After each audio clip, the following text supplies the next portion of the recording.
same type of mapping and data analysis that, say, Bcash does, and I'm guessing you too.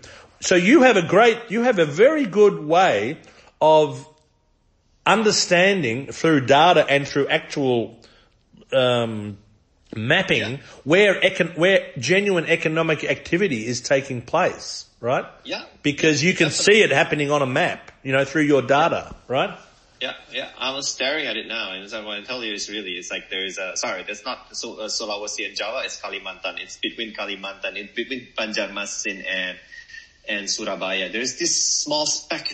I don't even know what the heck is that. There is an actual island there. I can't believe it. It's like right in the middle, in between, because that's remote, man. Yeah. Right? And just using the Bangladesh example, there was a big blob down on the border of Myanmar and Bangladesh, and of course, what it was all the aid that was going down for the Rohingya community, when there was that big drama there, right? And it was all the money. And that's the purpose of fintech, right? The fintech at the end of the day is the ability to collect data so that we can have a greater insight about what is it that the people need, what is it that we can do to help the people. And financial inclusion as well, right? Yeah. Exactly. Actually, that's the exact word that I was just talking about today. Yeah. But one thing is very, very important to also understand. We never share our data. Never. We never even share the data to ourselves. Right. So that's very important. And then what does that mean, right? Because for us, data is an insight.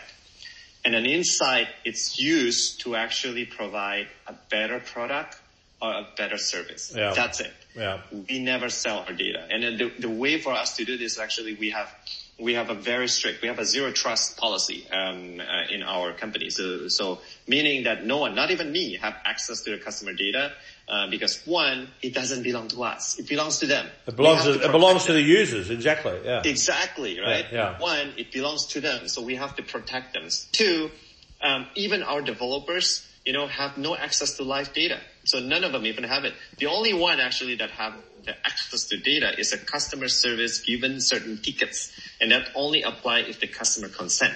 Yeah. Right. So, and for us as a payment, I cannot stress enough. That is our highest priority. Yeah. That the data should not be able to be sold, should not be able to be shared.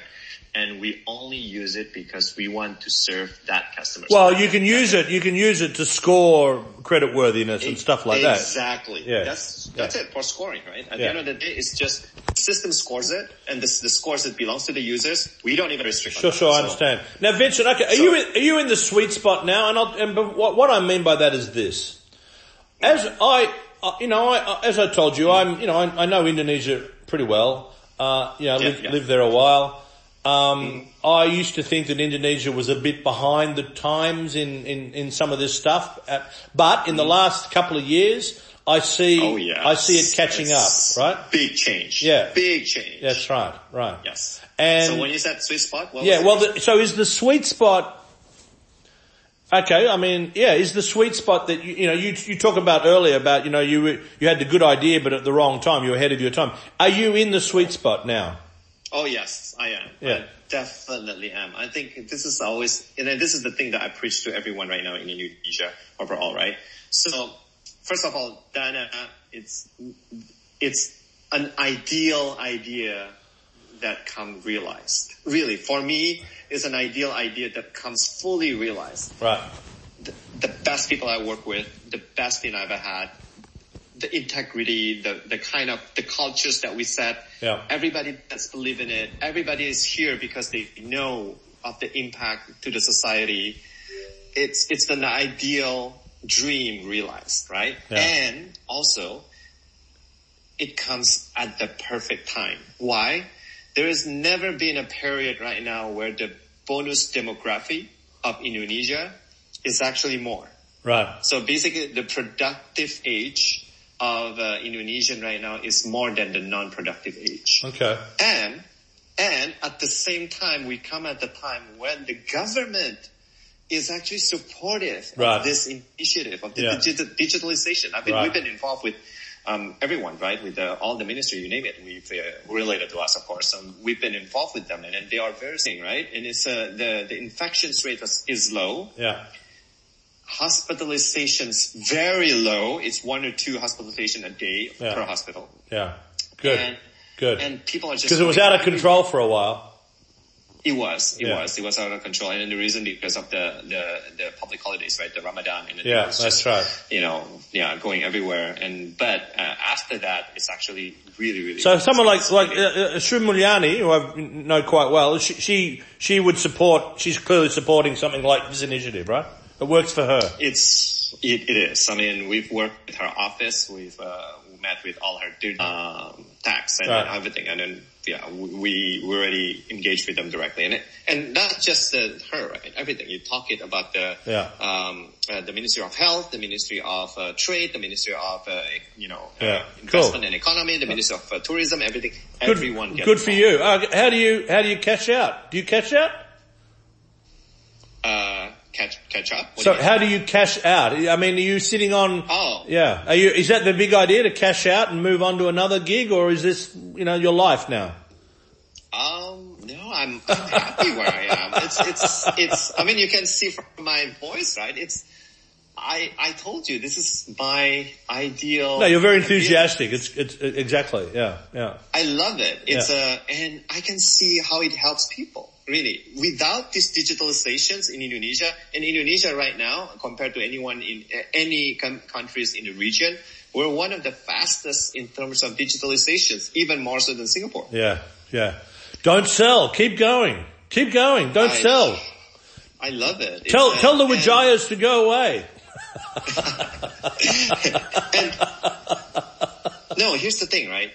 And what's the thing, right? It's like when you talk about inclusion, I really want to say inclusion is not just about having people into the financial ecosystem, but actually it's having people benefit to be in it. Yeah. Right? It's everybody kept talking. It's like financially inclusive. So everybody should get land credit. Everybody should get insurance. Everybody should get saving. Well, here's the thing. First, they should benefit out of it first, not just we're milking money out of them, right? Yeah, sure. And I've never seen an inflection points where the good and big social impact that's benefit for everyone. And ability to us to actually where they combine, where they meet each other's, right. Yeah. And also be valuable as a business. Sure. Why? Because Indonesia for the longest time has been one of the very most inefficient. It has infrastructures for financial services. It has, it has. Right? You're right. So that saving, that big saving is good for everyone. Yeah. Good for the business that's doing it, and then really good for everyone. Cool. So that's why I'm happy. Vincent, I'm so excited. I love hearing that story because my view of Indonesia, I'm not dark on Indonesia, but my view of Indonesia, I left there 10 years ago. So, but it was of a place that had so much potential, but was so inefficient. That was my feeling about it. Exactly. And that's changed. You should try to check us out, seriously. And then when you try, first thing, open Dana, and when you try, even, if you're vaccinated